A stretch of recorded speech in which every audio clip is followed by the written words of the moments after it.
ви думаєте, то вистукує дятел у нас.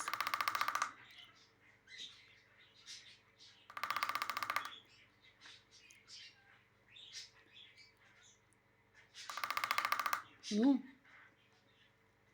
а це шкодник ось лазе. Вже і там і чашка треба, і фонарик треба, і календар треба.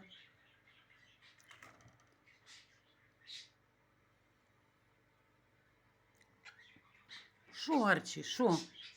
Арчі, хороша птичка. Да, хороша птичка. Ну ти що там робиш? Що ти робиш там? Ой, я не можу з нього. Що хочеш сказати?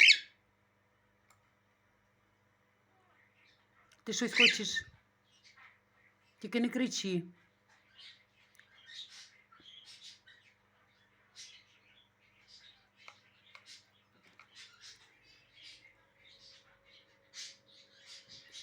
Ти не боїшся, оказується? А ну тікай. Опа, отак, отут. І що ти тут забувся? Ой, Боже, Боже, що це за птічка це взагалі?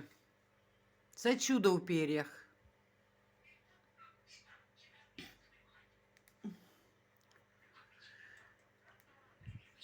Нема печення, да, нема печення. Де ти там печення те просиш? Он виглядає, одна головка.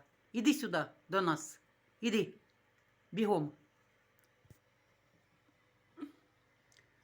Не даєте Тані кіно подивитися, да? Все, я вас люблю. Пока-пока. І оце цілий день оце лазе по клітці, по підкліткою, де тільки наверху, нанизу. Отаке неспокійне. Скажи, мені ж інтересно, хто тут оце, да? Як тільки він улітає, тоді цей кричить, як різаний. А зараз спокійно веде себе.